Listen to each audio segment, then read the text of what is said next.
2009 1387. رفتم من به وجودم، این دنیا بس رنگیست، بس چهره‌اش کثیف است.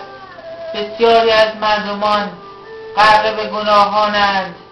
پرسیدند بسی از من که این چهره این ظلمت از کی بوده در جهان، تا کی باقی خواهد ماند؟